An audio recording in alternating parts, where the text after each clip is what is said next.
Assalamualaikum warahmatullahi wabarakatuh. Yang terhormat Ibu narasumber kita, Ibu Yuli Adrianti, SPD MPD. Yang terhormat Ibu Wakil Kepala Sekolah, Ibu Adeno Fitri MPD. Dan yang terhormat Bapak Ibu peserta seminar aksi nyata guru penggerak.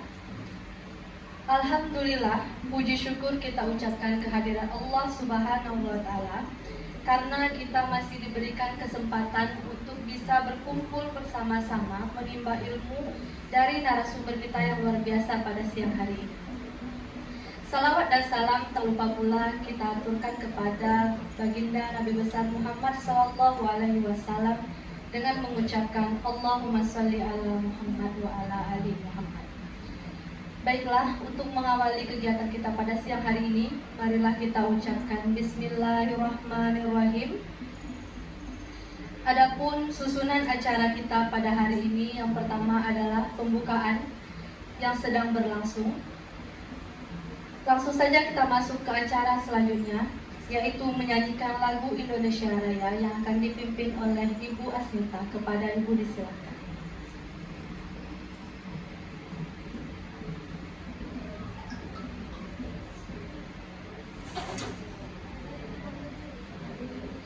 Hadirin dimohon untuk berdiri.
disilahkan duduk kembali. Baiklah, kita masuk ke acara yang selanjutnya. Penyampaian doa yang akan disampaikan oleh Bapak Dalisman. Kepada Bapak disilahkan.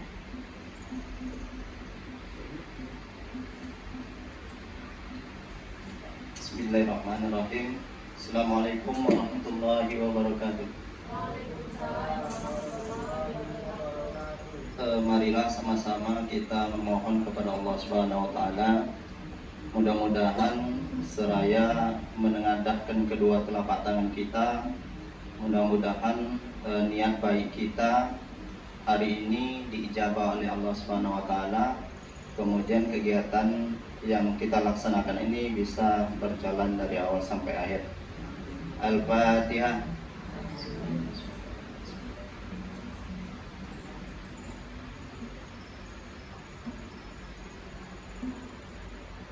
Alhamdulillahirabbil alamin. Wassalatu wassalamu ala asrafil anbiya'i wal mursalin wa ala alihi wa sahbihi ajma'in. Allahumma ighfir lana dzunubana wa liwalidayna warhamhuma kama rabbayana shaghira. Ya Allah, ya Rabb kami, hari ini kami memohon kepadamu ya Allah, mudahkanlah kami dalam memahami dan mengembangkan budaya positif di sekolah ini ya Allah, ya Rabbal Alamin. Ya Allah, ya Mujibas Sa'ilin, berikanlah kemudahan bagi kami, berikanlah ketenangan bagi kami dalam memahami semua materi yang diberikan oleh pemateri pada diseminasi ini ya Allah, ya Rabbal Alamin. Kabulkanlah permintaan kami ini ya Allah, ya Rahim. Rabbana atina fid dunya hasanah wa fil akhirati hasanah wa qina azabannar. Walhamdulillahi rabbil alamin. Terima kasih kepada Bapak. Kita masuk ke acara yang selanjutnya, yaitu pengarahan dari Kepala Sekolah SMA Negeri 1 Bangkinang Kota yang akan diwakili oleh Ibu Adenok Fitri selaku Wakil Kepala Sekolah. Kepada Ibu disilahkan.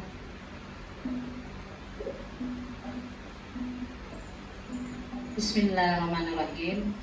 Assalamualaikum warahmatullahi wabarakatuh.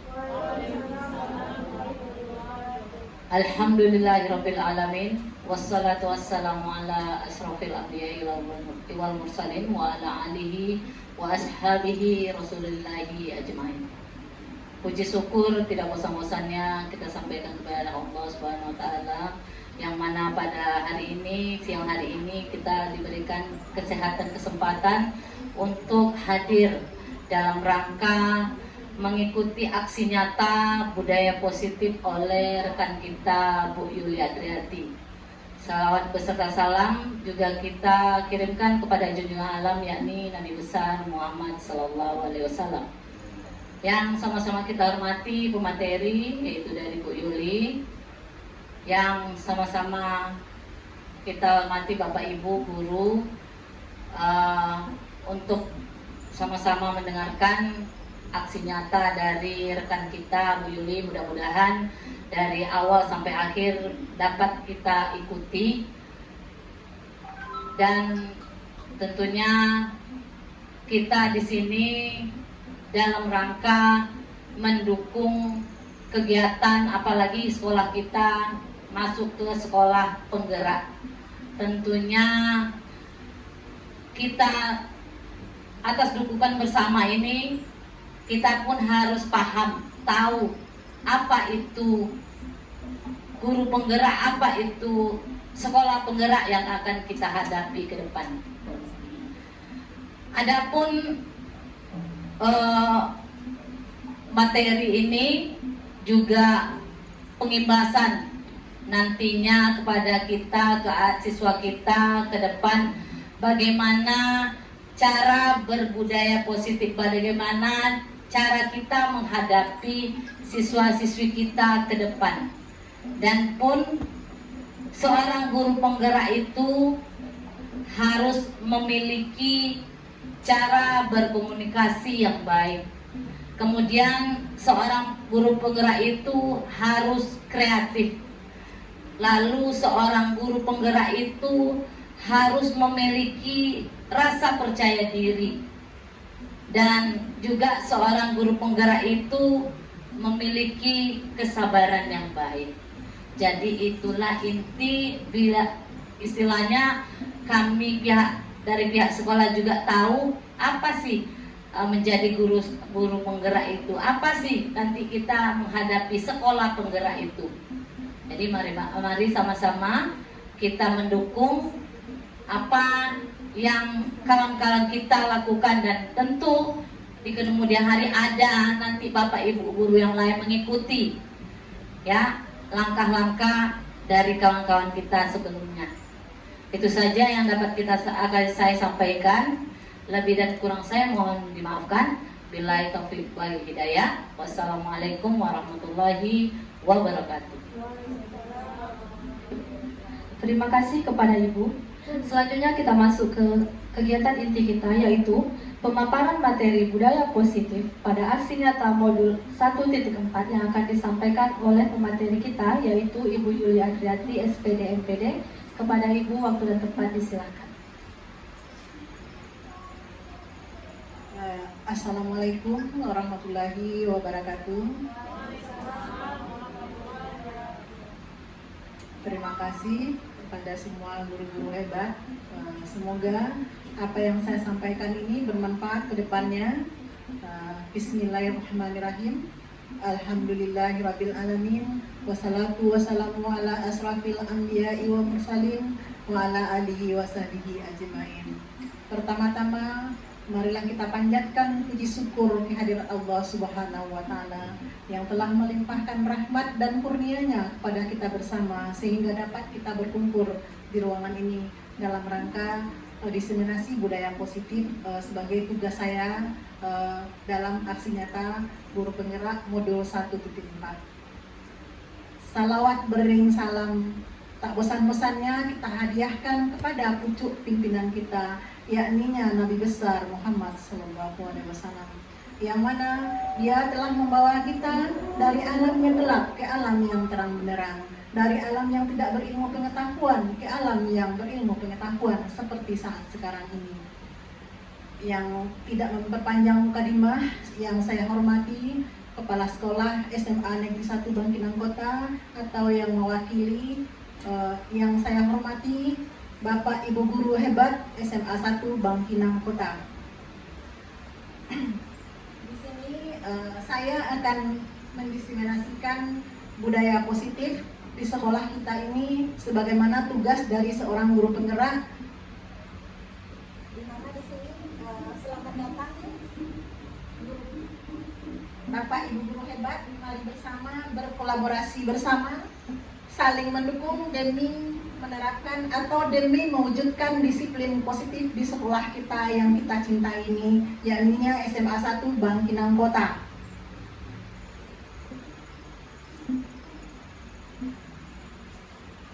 Sebelum kita masuk ke materinya, di sini saya akan mengadakan ice breaking. Ice breakingnya ini seperti ini. Coba Bapak Ibu perhatikan di depan. Di mana di depan di sini ada pertanyaan. Lampu apa yang ada di persimpangan jalan? Kemudian yang kedua, kenapa mobil berhenti di lampu merah? Yang ketiga, minuman apa yang paling murah di warung? Yang keempat, jika seekor kuda berdiri menghadap ke barat, maka ekornya menghadap kemana? Yang kelima, binatang apa yang jago berenang? Jadi ini adalah sebagai awal dari ice breaking kita. Semoga ini dapat menambah semangat Bapak Ibu guru hebat. Kira-kira Bapak Ibu hebat ada yang bisa jawab dengan pertanyaan yang ini? Ya, siapa? Silakan Bapak Ibu.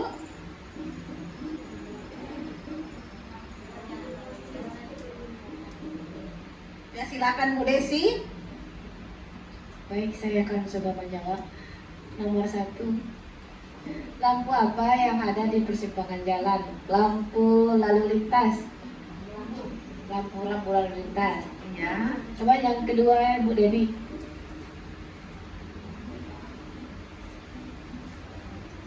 Yang kedua, kenapa mobil berhenti di lampu merah? Ya, karena adanya lampu merah di persimpangan jalan. Betul sekali. Yang nomor 3, silahkan.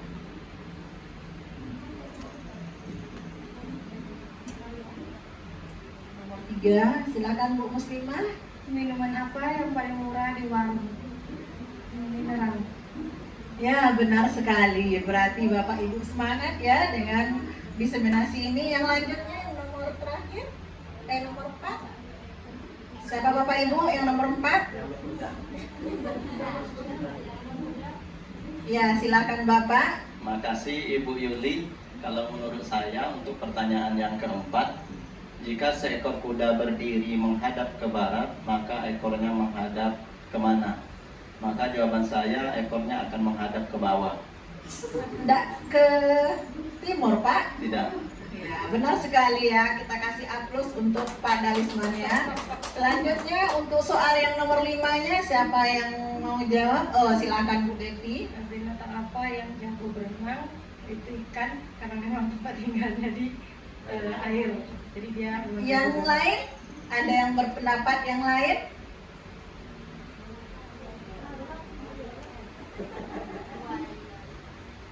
Ya, kalau nggak ada, kita ya silakan. Nomor 2 boleh jawab, Bu?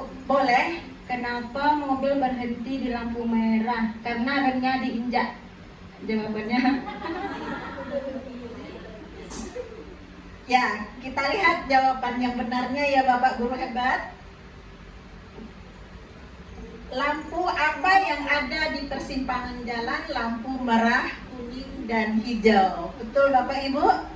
Jadi lampu yang ada di di persimpangan jalan itu biasanya lampu merah, kuning, dan hijau.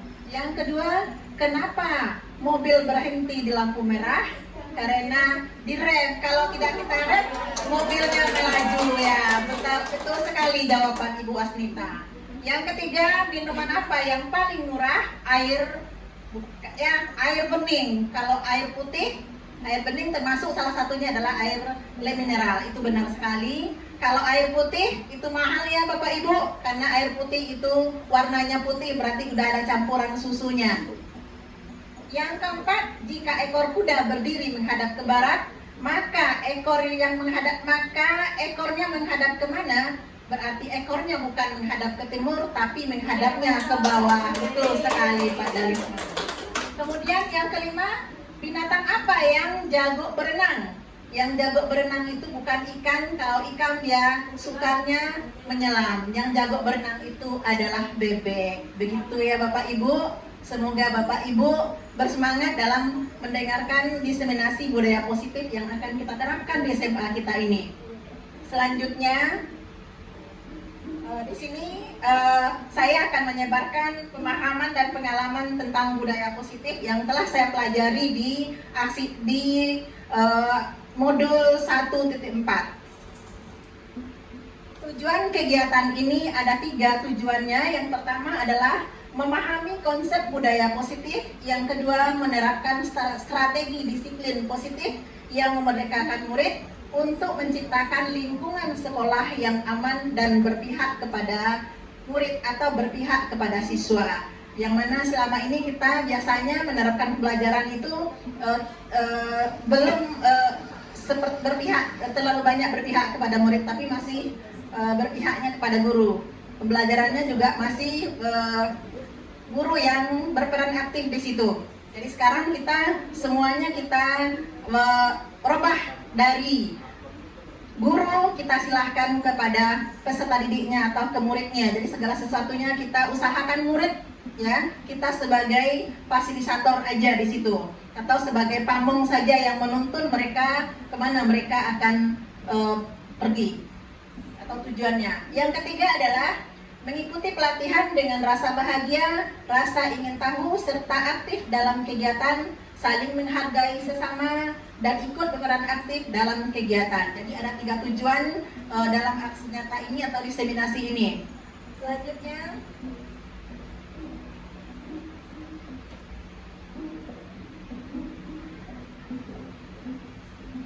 Konsep-konsep yang saya akan jelaskan di sini ada 8 konsep yang berhubungan dengan budaya positif yang perlu Bapak Guru hebat ketahui, dan juga ini sebenarnya sudah dilakukan oleh Bapak Guru hebat itu sendiri.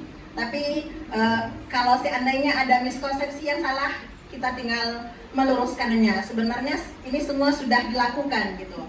Yang pertama adalah perubahan paradigma belajar. Yang kedua, disiplin positif dan nilai kebaikan universal. Yang ketiganya adalah kebutuhan dasar manusia. Yang keempat, motivasi perilaku manusia. Yang kelima, hukuman, konsekuensi, dan restitusi. Itu mohon maaf ya Bapak Ibu, I-nya ketinggalan. Yang keenam, posisi kontrol. Yang ketujuh adalah keyakinan kelas. Yang kedelapan adalah segitiga restitusi. Selanjutnya coba Bapak Ibu perhatikan ke depan. Di situ ada pertanyaan, yang mana pertanyaannya, menurut siapa murid harus mencapai kompetensi sesuai acuan kurikulum? Guru adalah sumber belajar utama yang berfungsi mentransfer pengetahuan dan memberikan penilaian sama pada setiap murid. Pembentukan karakter dan budi pekerti dilaksanakan dengan pemaksaan, penerapan peraturan dengan hukuman. Guru percaya murid akan selalu memahami guru sebagai pendidik. Nah, jadi itu ada pertanyaan yang perlu kita jawab. Pertanyaan ini kalau kita kaitkan dengan filosofi Ki Hajar Dewantara, di mana filosofi Ki Hajar Dewantara ini membedakan antara pendidikan dengan pengajaran. Ya, di mana pengajaran di sini itu adalah suatu proses untuk terlaksananya suatu pendidikan.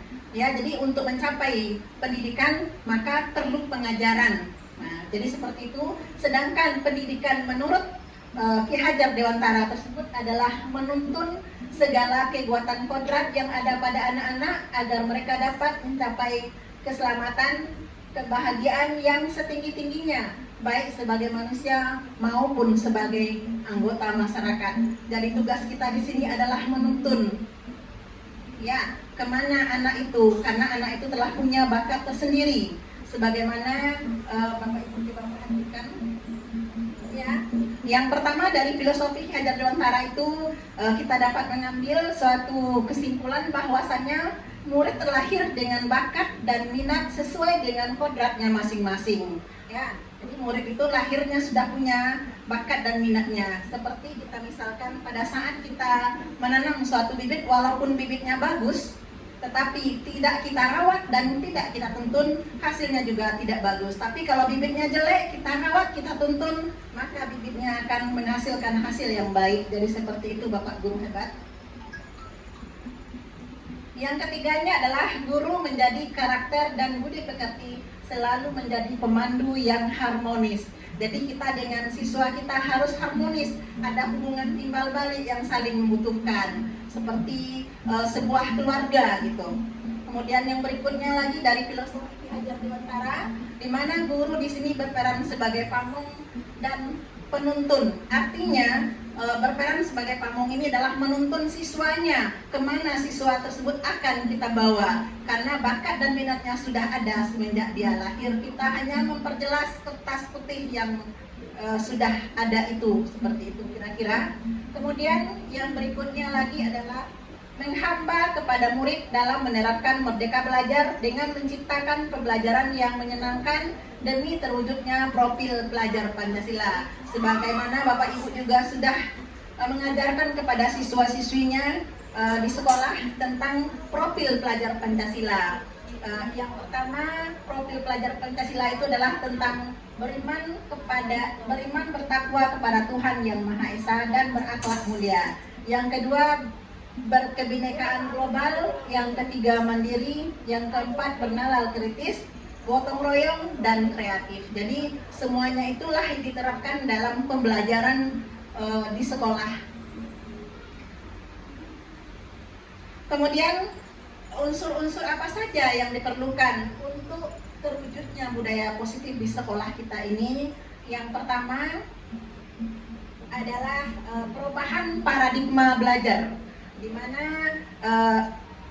sebagaimana kata Bapak Stephen menyatakan bahwa bila kita ingin membuat kemajuan perlahan-lahan, sedikit-sedikit ubahlah sikap dan perilaku kita. Namun bila kita ingin memperbaiki cara utama kita, maka kita perlu mengubah kerangka acuan kita. Artinya, kalau kita mau berubah, kita harus rubah sikap kita terlebih dahulu. Ya, baru setelah itu kita rubah kerangka acuan yang kemana, mau kemana kita bawa siswa kita. Ubahlah bagaimana kita melihat dunia, bagaimana kita berpikir tentang manusia. Ubahlah paradigma kita, skema pemahaman dan penjelasan aspek-aspek tertentu tentang realitas.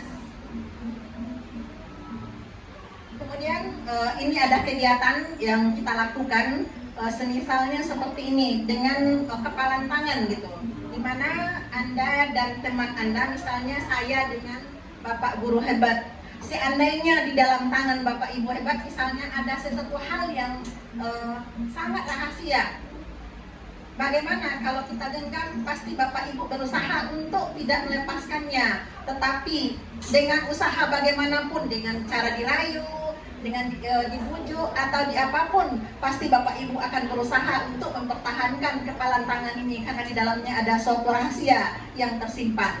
Jadi di sini apa yang terjadi kalau seandainya kita memaksanya, memaksa, merayu, menghukum atau apa yang terjadi dengan genggaman tangan kita ini? Ya, tergantung posisi kontrolnya, siapa yang memegang posisi kontrol. Kalau kita membuka, pasti kita melepaskannya ya. Tapi kalau kita ingin mempertahankannya, pasti kita tidak akan pernah membuka karena ini adalah suatu rahasia. Seperti itu Bapak Ibu. Coba diperhatikan Bapak Ibu, apa itu pembelajaran paradigma? Pembelajaran paradigma baru merupakan pembelajaran yang berorientasi pada penguatan kompetensi dan pengembangan karakter yang sesuai dengan nilai-nilai Pancasila. Nilai-nilai Pancasila seperti profil pelajar Pancasila yang 6 tadi ya Bapak Ibu, di mana di sini pembelajaran paradigma baru memastikan praktek pembelajaran yang berpusat pada siswa, murid yang setiap murid belajar sesuai dengan kebutuhan dan tahap perkembangannya. Jadi ada kebutuhan yang harus kita penuhi. Pembelajaran paradigma baru dilakukan melalui kegiatan pembelajaran di dalam kelas maupun di luar kelas. Jadi paradigma belajar itu kita lakukan di dalam kelas maupun di luar kelas dengan menerapkan pembelajaran berdasarkan profil pelajar Pancasila. Menurut William Webster, di dalam teori kontrol ada beberapa miskonsepsi tentang yang pertama adalah ilusi bahwa guru mengontrol siswa. Ya, itu adalah miskonsepsi yang salah. Yang kedua, ilusi bahwa semua penguatan positif efektif dan bermanfaat. Yang ketiga, ilusi bahwa kritikan dan membuat orang merasa bersalah dapat menguatkan karakter. Itu juga salah ya nak. Ya mohon maaf Bu, terbilang karena biasa ngajar di lokal panggil anak, juga di sini saya manggil juga anak, mohon maaf Bapak Ibu Guru Hebat. Kemudian ilusi bahwa kritikan membuat orang merasa bersalah dapat menguatkan karakter, itu juga merupakan ilusi yang salah.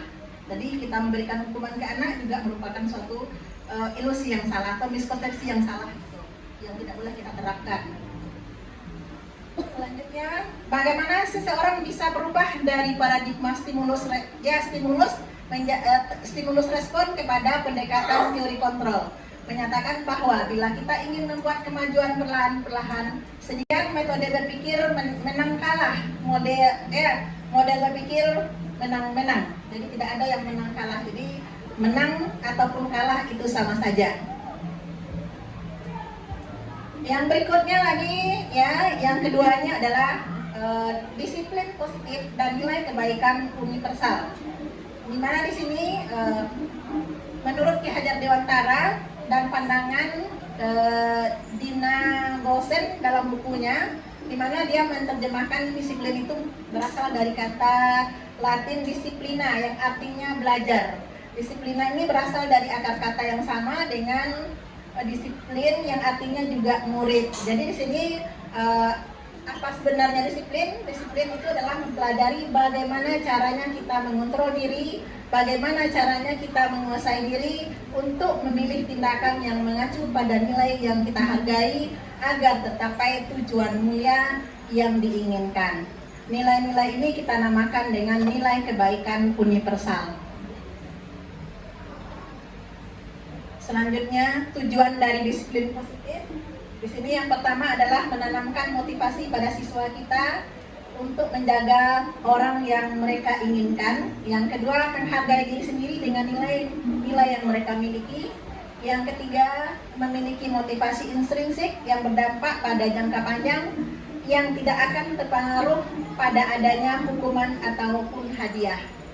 Yang keempat, tetap berperilaku baik dan berlandaskan nilai-nilai kebaikan karena mereka ingin menjadi orang-orang yang menjunjung tinggi nilai-nilai yang mereka hargai atau mencapai suatu tujuan yang mulia. Jadi di sini kita memberi hukuman atau hadiah itu sebetulnya tidak bagus. Nanti kita akan mempelajari posisi kontrol. Ada posisi kontrol kita sebagai penghukum, pembuat rasa bersalah, sebagai teman, sebagai manajer, nanti juga akan kita pelajari. Kemudian nilai-nilai kebaikan universal, di mana di sini nilai kebaikan universal itu adalah nilai-nilai yang kebaikan yang disepakati bersama, lepas dari suku, bangsa, agama, bahasa maupun latar belakang. Nilai-nilai ini merupakan fondasi kita dalam berperilaku. Sedangkan nilai kebaikan adalah sifat positif manusia yang merupakan tujuan yang mulia yang ingin dicapai oleh setiap individu dan setiap anak Indonesia. Ini tadi juga sudah kita singgung tentang profil pelajar Pancasila ya. Kemudian yang ketiganya adalah kebutuhan dasar manusia. Di mana di sini kebutuhan ini ada 5 kebutuhan dasar manusia. Yang pertama adalah kebutuhan bertahan hidup, kebutuhan cinta dan kasih sayang atau disebut juga dengan kebutuhan untuk bisa diterima. Kemudian kebutuhan penguasaan atau kebutuhan pengakuan dan atas kemampuan. Yang keempat, kebutuhan kebebasan, kebutuhan akan pilihan. Yang kelima, kebutuhan kesenangan, kebutuhan untuk merasa senang. Artinya di sini kalau seandainya peserta didik atau anak murid kita tidak terpenuhi kebutuhannya, maka dia tidak akan merasa nyaman, maka dia akan melakukan suatu kesalahan seperti itu.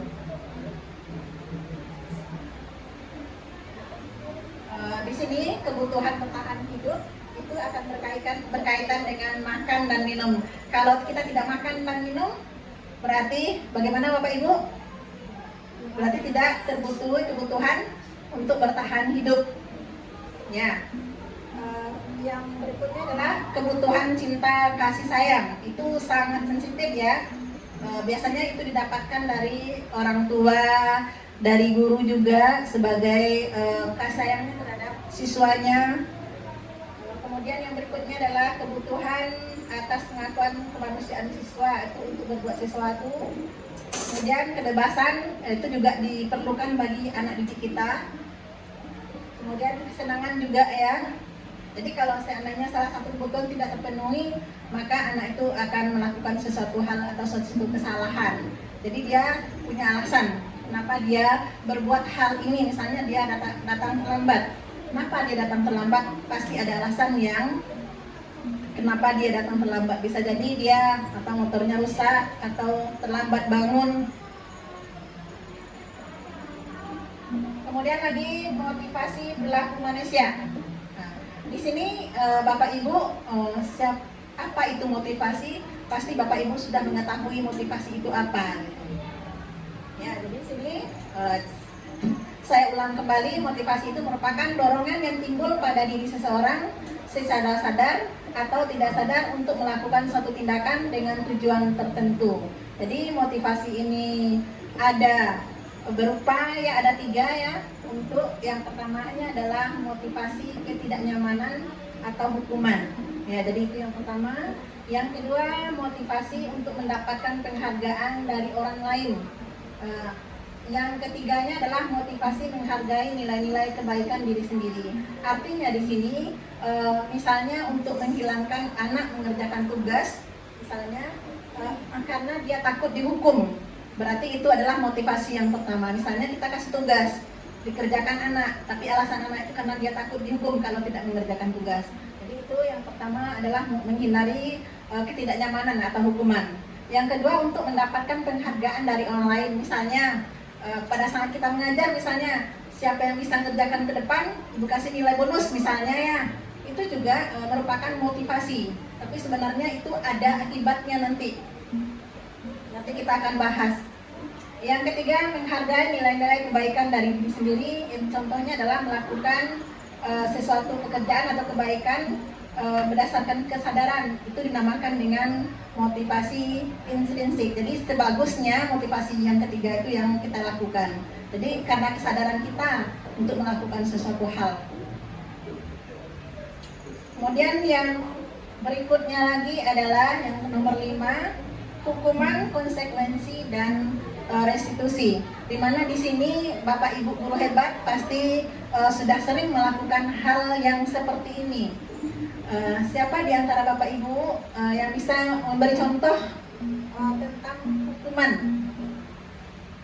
yang pernah Bapak Ibu berikan ke siswanya? Ya.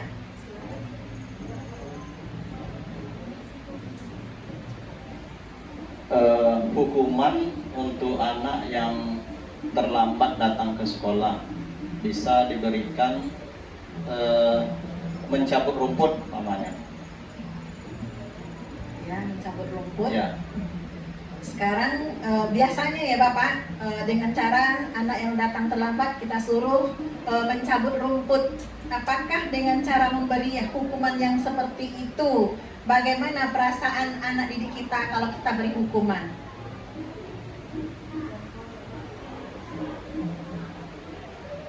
Gimana Bapak Ibu, kalau anak kita, contohnya aja diri kita sendiri, kalau kita diberi hukuman, gimana perasaan kita Bapak Ibu?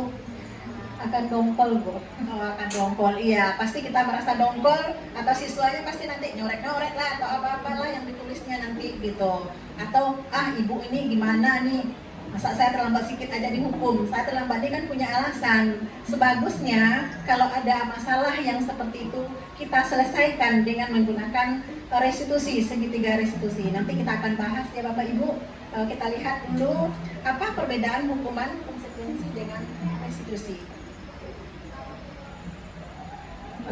Ini Bapak Ibu coba dilihat di sini hukuman, konsekuensi, dan restitusi sebenarnya hampir-hampir mendekati aja gitu. Cuman bedanya kalau dia hukuman itu bersifat tiba-tiba. Misalnya anak terlambat langsung kita berikan hukuman. Kamu cabut rumput karena kamu terlambat, itu namanya hukuman. Sedangkan yang konsekuensi, sanksi atau konsekuensi sudah terencana atau sudah dibahas dan disepakati sebelumnya oleh guru dan siswa. Misalnya di awal kita masuk, siapa yang nanti terlambat masuknya 10 menit, ibu buat di situ telat atau tidak hadir. Itu berarti merupakan konsekuensi yang telah kita susun dengan siswa. Ya. Sedangkan yang restitusi itu merupakan atau menciptakan posisi bagi siswa untuk memperbaiki kesalahan mereka sehingga mereka bisa kembali pada kelompok mereka dengan karakter yang lebih baik lagi. Jadi kita kalau menyelesaikan masalah itu dengan cara restitusi yang baiknya yang perlu kita, nanti kita akan bahas yang seperti apa sebenarnya restitusi tersebut. Ini contohnya ya Bapak Ibu. Coba Bapak Ibu lihat, di sini ada hukuman. Guru menghukum siswa tersebut hormat ke tiang bendera karena dia terlambat, itu hukuman. Atau misalnya guru marah kepada siswa sehingga muncul rasa takut. Contohnya pastilah kita kalau dimarahin, contohnya bisa aja siswanya nangis, takut dia lagi, nggak mau dia berbuat apa-apa. Jadi makanya memberikan hukuman itu tidak baik. Konsekuensi contohnya itu seperti tadi juga dari saya bilangkan juga, guru memberikan konsekuensi untuk membawa tanah hitam ke sekolah keesok harinya, itu juga konsekuensi karena kita udah buat kesepakatan dengan siswa. Atau guru tegas dan siswa menghormati peraturan, itu juga merupakan konsekuensi mematuhi peraturan gitu. Kemudian yang restitusi itu seperti apa? Yang restitusi itu guru menanyakan keyakinan kelasnya apa keyakinan kelas yang sudah kita perbuat.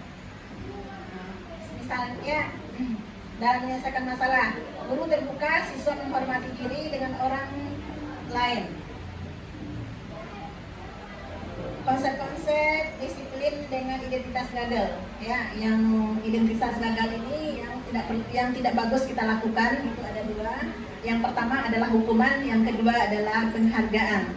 Hukuman ini punya akibat. Kalau kita memberikan hukuman terhadap anak, itu ada akibat yang ditimbulkannya. Yang pertama pasti merasa disakiti gitu, menyakitkan. Yang kedua tidak nyaman, murid tersebut tidak merasa nyaman. Yang ketiga murid itu takut, memaksa murid itu menyembunyikan kesalahan, murid menjadi rendah diri. Jadi itu akibat dari kalau kita memberikan hukuman kepada siswa. Makanya kita di dalam pembelajaran yang berdasarkan konsep Ki Hajar Dewantara, kita tidak boleh memberi hukuman atau memberi penghargaan. Sebenarnya memberi penghargaan itu tujuan kita memang baik gitu Bapak Ibu.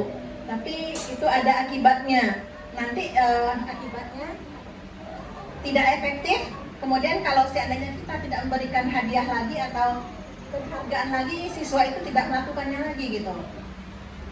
Jadi untuk jangka panjangnya tidak bagus gitu. Yang kedua adalah mematikan kreativitas siswa. Yang berikutnya, kenapa dibilang mematikan kreativitas siswa? Karena siswa itu hanya bisa mengerjakan tugas karena dia ingin mendapatkan penghargaan. Kalau kita tidak memberikan penghargaan, dia tidak mau mengerjakannya lagi. Yang berikutnya adalah menghukum dengan sistem ranking. Itu juga tidak bagus ya, itu akibat dari memberi penghargaan, merampas hak, menghargai diri, merusak hubungan. Pembentukan keyakinan kelas, di mana di sini langkah-langkahnya keyakinan kelas itu bersifat abstrak daripada peraturan yang lebih rinci dan konkret. Yang keyakinan kelas berupa pernyataan-pernyataan universal. Ya, pernyataannya maksudnya di pernyataan yang singkat yang bernilai positif. Yang ketiganya, pernyataan keyakinan kelas senantiasa dibuat dalam bentuk positif. Keyakinan kelas hendaknya tidak melalui terlalu banyak sehingga mudah diingat dan dipahami oleh semua warga sekolah. Yang berikutnya, keyakinan kelas sebaiknya sesuatu yang dapat diterapkan di lingkungan tersebut. Semua warga kelas hendaknya ikut berkontribusi dalam pembuatan keyakinan kelas lewat kegiatan curah pendapat, bersedia meninjau kembali keyakinan kelas dari waktu ke waktu. Jadi sebagusnya di awal pembelajaran kita membuat keyakinan kelas dengan siswa kita. Jadi kalau seandainya ada siswa melakukan kesalahan, kita kembalikan ke keyakinan kelas yang telah kita sepakati bersama. Ini prosedur dalam membuat keyakinan kelas. Sebenarnya Bapak Ibu juga sudah menerapkannya. Tapi kalimat-kalimatnya di sini yang pertamanya adalah mempersilahkan murid di kelas untuk bercurah pendapat. Jadi kita serahkan ke peserta didik kita, kemudian mencatat semua masukan peserta didik, kemudian menyusun keyakinan kelas sesuai dengan prosedur pembentukan keyakinan kelas.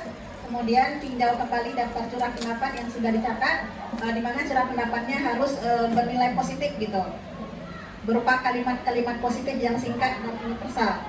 Kemudian setelah selesai, semua warga sekolah disilahkan meninjau ulang, menyetujui dan menandatangani keyakinan kelas tersebut secara bersama dan menyepakatinya. Itulah nanti jikalau seandainya di antara siswa kita berbuat kesalahan, kita kembalikan ke keyakinan kelas. Ini contoh-contohnya Bapak Ibu ya, contoh-contoh keyakinan kelas. Datang tepat waktu. Sebelum kita lanjutkan, kita ice breaking dulu. Dimana ice breaking ini karena hari sudah siang, kita tutup siang ya. Saya contohkan terlebih dahulu tutup siangnya. Selamat siang para guru, hebat semua. Oke. Dah, mulai. 1, 2, 3. Selamat siang, para guru, hebat semua. Oke. Mantap. Ulang lagi ya, diulang lagi. 1, 2, 3. Selamat siang, para guru, hebat semua. Oke. Terima kasih Bapak Guru hebat. Kita lanjutkan. Di sini ada posisi kontrol. Posisi kontrol yang akan kita pelajari di sini ada 5 ya. Sebenarnya sudah Bapak Ibu terapkan. Yang pertama adalah sebagai penghukum. Misalnya siswa kita ada yang terlambat, ya kita bilang seperti ini, terlambat lagi, pasti terlambat lagi, selalu datang terlambat, kapan bisa datang tepat waktu. Kalau seandainya seperti itu yang kita ucapkan ke peserta didik kita, bagaimana Bapak Ibu? Bagaimana perasaan anak atau peserta didik kita?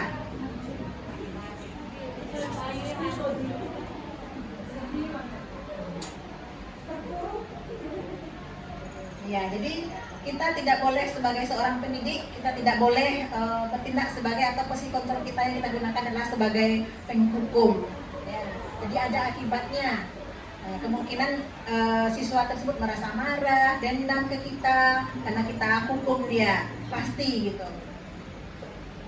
Kemudian lagi posisi yang keduanya adalah membuat rasa bersalah, di mana kita mengucapkan, Adi, kamu ini bagaimana ya? Kamu sudah berjanji dengan ibu tidak akan terlambat lagi. Kamu kenapa ya senang sekali mengecewakan ibu? Kata-kata yang seperti itu menimbulkan siswa kita merasa bersalah dengan kita. Dia merasa sedih, dia jadi takut, itu akibatnya. Jadi kita juga tidak boleh membuat rasa bersalah kepada peserta didik kita atau kepada siswa kita. Yang berikutnya lagi adalah posisi kontrol restitusi.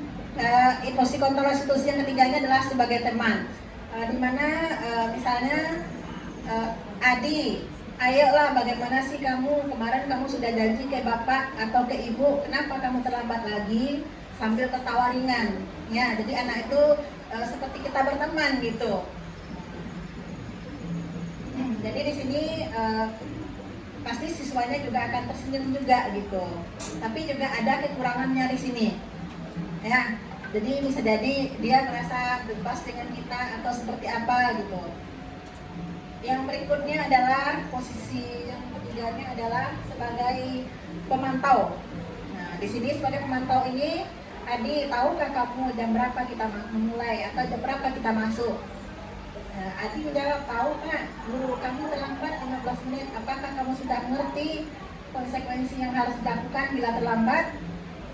Adi, paham Pak, saya harus tinggalkan kelas pada jam istirahat nanti dan mengerjakan tugas ketinggalan saya. Guru, saya benar. Ya benar, nanti pada saat jam istirahat kamu harus tinggal di kelas untuk menyelesaikan tugas yang tertinggal tadi. Saya tunggu. Jadi seperti itu kira-kira kalau posisi kontrol kita sebagai pemantau. Kemudian posisi kontrol kita yang kelima ini adalah posisi kontrol sebagai manajer. Inilah posisi kontrol yang bagus atau yang harus kita terapkan dalam pembelajaran. Jadi yang sebenarnya yang bagus itu adalah sebagai teman dengan sebagai manajer. Tapi yang lebih bagusnya dan lebih baiknya adalah sebagai manajer. Dimana di sini kalau seandainya sebagai manajer kita tanya dulu, Adi, apakah kamu mengetahui jam berapa sekolah dimulai? Adi menjawab, tahu Pak, jam 7, guru. Ya, jadi kamu terlambat, kira-kira bagaimana kamu akan memperbaiki masalah ini? Nah, Adi, saya minta, saya bisa menanyakan ke teman saya, Pak, untuk mengejar tugas yang tertinggal. Berarti ada kesadaran dia. Nah, dengan cara kita melaksanakan posisi manajer di sini. Kemudian, tidak Pak, saya bisa hadir tepat waktu, guru. Baik, saya hargai usahamu untuk memperbaiki diri. Bagaimana perasaan murid diperlakukan seperti ini? Pasti muridnya akan jadi fokus dan tidak akan mengulanginya lagi. Kemudian membahagiakan guru dan orang tua, murid sudah mengetahui adanya suatu masalah dan sesuatu perlu terjadi. Bila guru mengambil posisi pemantau, guru akan melihat apa konsekuensi apa peraturannya. Namun pada posisi manajer, guru akan mengembalikan tanggung jawab pada siswa atau pada murid untuk mencari jalan keluarnya. Jadi kita serahkan kembali ke peserta didik kita. Nah, kalau dia terlambat, kita kembalikan ke keyakinan kelasnya.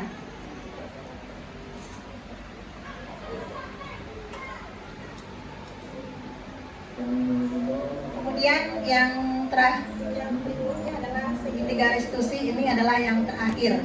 Di mana ini semua setelah Bapak Ibu lakukan di kelas sebenarnya. Di mana di sini segitiga restitusi ini dalam penyelesaian masalah itu ada 3 langkah yang perlu kita laksanakan. Yang pertama adalah menstabilkan identitas. Jadi pertama kita adalah menstabilkan identitas. Ya, di sini bahagian dari segitiga restitusi bertujuan untuk mengubah identitas anak dari orang yang gagal karena melakukan kesalahan menjadi orang yang sukses. Anak yang melanggar peraturan karena sedang mencari perhatian adalah anak yang sedang memahami kegagalan. Dia mencoba untuk memenuhi kebutuhan dasarnya, namun ada benturan.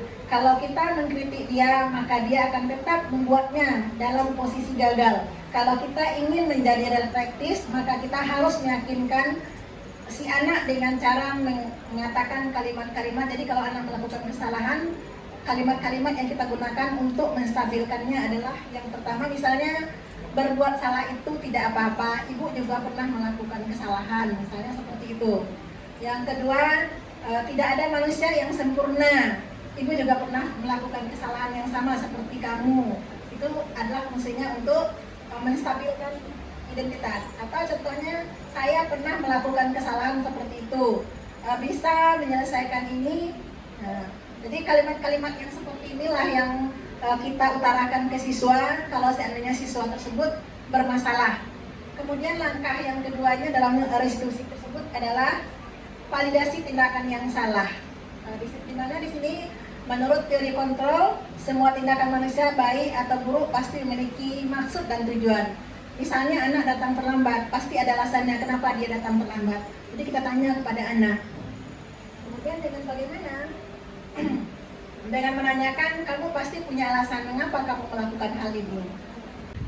Saya mohon maaf. Tapi sebelumnya, apakah Bapak Ibu ada yang mau bertanya? Dipersilakan Bapak Ibu. Kepada Bapak Ibu yang ingin bertanya, disilahkan.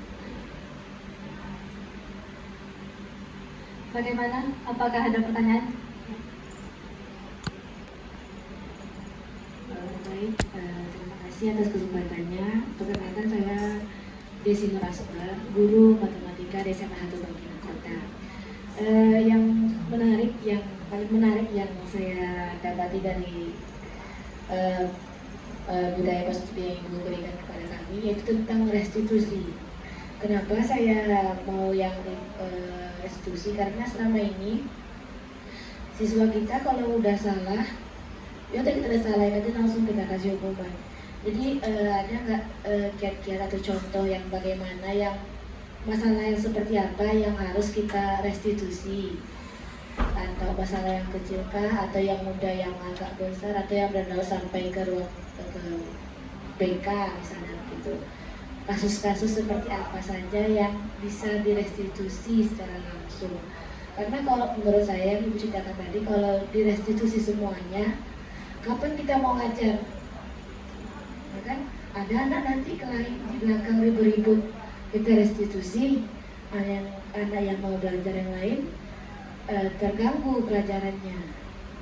Jadi minta supaya kasus seperti apa yang bagusnya direstitusi, dan kalau ada waktu kapan baiknya, seperti itu. Terima kasih, Bu.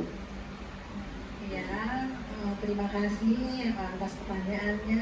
Apakah di antara Bapak Ibu ada yang mau jawab atau saya sendiri yang langsung menjawabnya? Baiklah, di sini batasan-batasannya itu kita memproses anak atau melakukan restitusi itu bukan di dalam jam pelajaran, tapi setelah, kalau seandainya misalnya peserta didiknya terlambat, kita silahkan dia masuk dulu, duduk dulu, mengikuti pembelajaran. Setelah itu baru kita panggil ke ruangan kita atau di mana posisinya yang bagus, gitu, yang enak rasanya bisa ngomong dengan anak dengan menerapkan 3 langkah tadi. Memang tidak semuanya yang harus kita restitusi. Kalau seandainya permasalahannya sudah sampai kepada misalnya kan dari guru dulu, setelah ke guru wali kelas, setelah wali kelas baru ke WK. Kalau tak juga lagi kita apakan kalau seandainya tidak bisa juga kita bina lagi, berarti jalan terakhirnya dipindahkan atau mana tahu dia memang benar-benar tidak mau bersekolah di sini lagi gitu. Tapi ada tahapan-tahapannya. Nah, begitu Bu Desi. Jadi tidak semua permasalahan kita restitusikan gitu. Kalau cuma misalnya anak tuh ribut Atas pemaparan materi tentang mengembangkan budaya positif yang disampaikan oleh Ibu Yuli.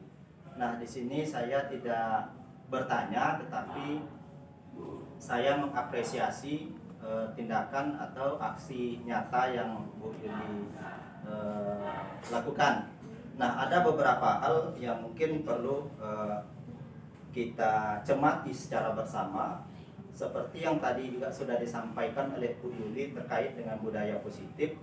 Kemudian bagaimana seharusnya kita mengambil posisi kontrol kita sebaiknya, dan bagaimana caranya kita memperlakukan peserta didik kita sebaik mungkin. Ketika mereka bersalah atau melakukan tindakan kesalahan, maka tidak serta-merta peserta didik tersebut kita hukum, ya. Maka ada cara yang bisa dilakukan dengan menerapkan segitiga restitusi seperti yang disampaikan oleh pemateri kita tadi, ya Bapak Ibu. Nah, kemudian ada budaya positif. Kalau kita bicara budaya, ini kan kebiasaan. Nah, biasanya bagaimana cara kita penerapan budaya positif kita di sekolah? Kebiasaan-kebiasaan positif seperti apa yang harus kita pertahankan di sekolah?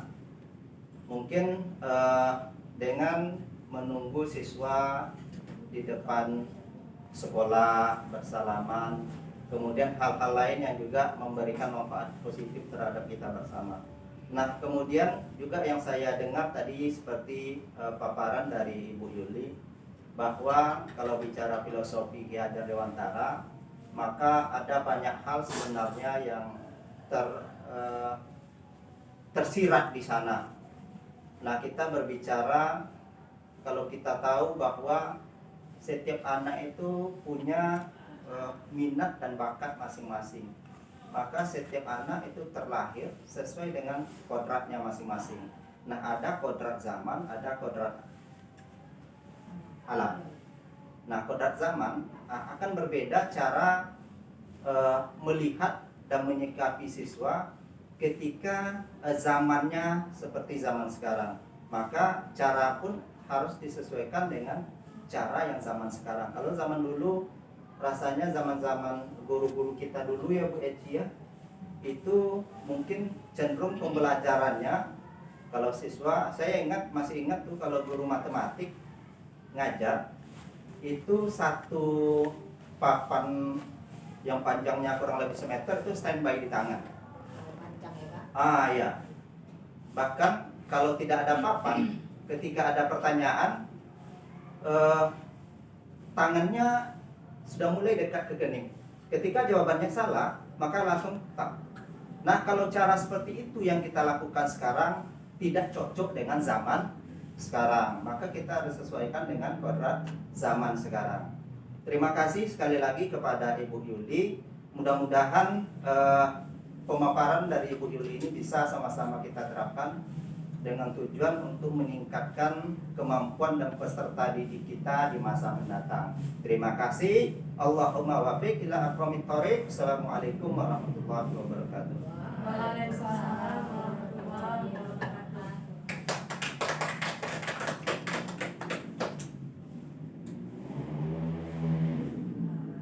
terima kasih atas masukan yang diberikan oleh Bapak Guru Hebat, Pak Darisman, sangat menginspirasi. Semoga kita semua bisa menerapkan budaya positif di sekolah kita ini. Semoga sekolah kita ini maju sesuai dengan kodrat dan zamannya. Sebelum saya akhiri, saya mohon maaf atas segala kesalahan dan kekilafan yang telah saya perbuat. Jikalau seandainya pemaparan saya ini kurang berkenan di hati Bapak Ibu, buanglah yang jeleknya, ambillah sisi positifnya. Saya akhiri dengan wabillahi taufik wal hidayah. Wassalamualaikum warahmatullahi wabarakatuh. Waalaikumsalam warahmatullahi wabarakatuh. Terima kasih kepada Ibu Yuli yang telah menyampaikan materi mengenai aksi nyata guru penggerak mengembangkan budaya positif di sekolah. Ada beberapa poin yang bisa saya simpulkan dari penyampaian Ibu tadi. Yang pertama, bahwa tanggung jawab seorang guru itu untuk menciptakan suatu lingkungan yang positif, itu yang terdiri dari warga sekolah yang saling mendukung, kemudian saling belajar, saling bekerja sama sehingga terciptanya kebiasaan-kebiasaan baik. Kemudian guru juga mengetahui kebutuhan dasar siswa dan posisinya sebagai posisi kontrol. Nah, yang ketiga, dapat menciptakan kondisi yang kondusif, aman, dan nyaman bagi siswa karena mereka akan menghilangkan stigma pada kata hukuman. Dan yang terakhir itu adalah kolaborasi antara seluruh warga sekolah dalam menciptakan budaya positif. Nah, semoga semua informasi yang sudah kita dapat pada hari ini dapat kita terapkan dalam kehidupan kita sehari-hari, khususnya dalam lingkungan sekolah ini, sehingga nanti akan terciptanya budaya positif di sekolah kita SMA Negeri 1 Bangkinang Kota. Nah, saya selaku pembawa acara, mohon maaf apabila terdapat kesalahan kata saya dalam menyampaikan kepada Bapak dan Ibu semua. Akhirul kalam, assalamualaikum warahmatullahi wabarakatuh. Waalaikumsalam warahmatullahi wabarakatuh.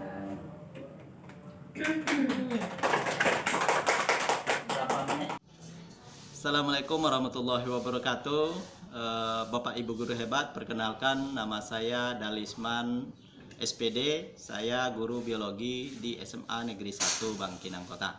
Pada hari ini saya sudah menerima paparan materi dari Ibu Yuli Adrianti, CGP Angkatan 7, Kabupaten Kampar, SMA 1 Bangkinang Kota.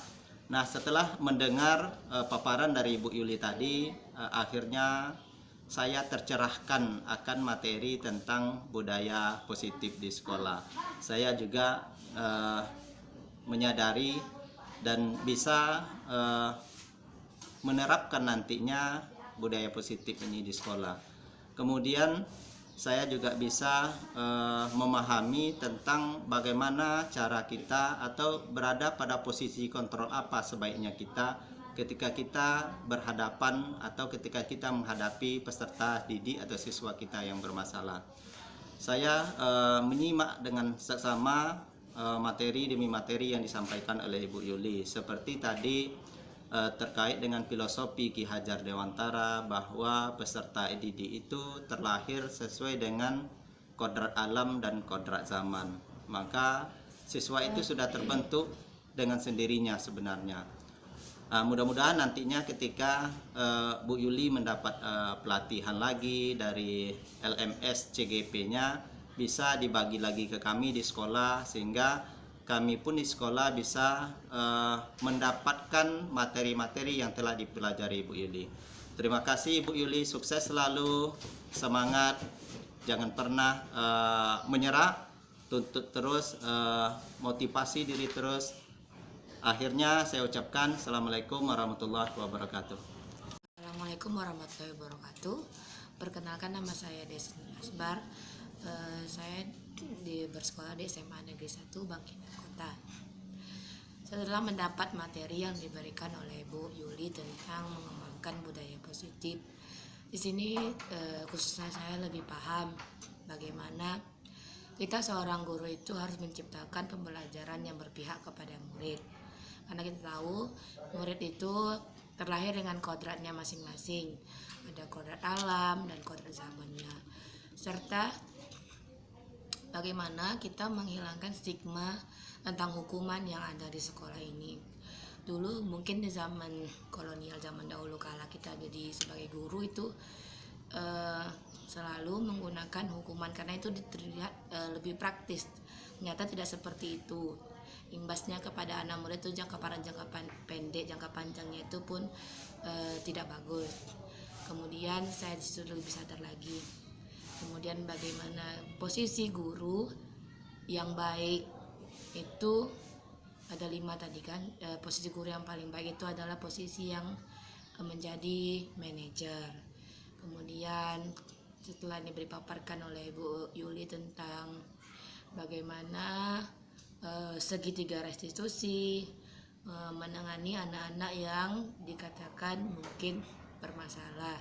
Jadi lebih paham lagi supaya nanti siswa atau anak itu setelah kita restitusi akan kembali ke kelompoknya dengan yang lebih kuat lagi perasaannya. Demikian itu saja. Sukses selalu untuk Ibu Yuli. Semoga lulus guru penggeraknya angkatan 7. Sukses Bu Yuli. Assalamualaikum warahmatullahi wabarakatuh.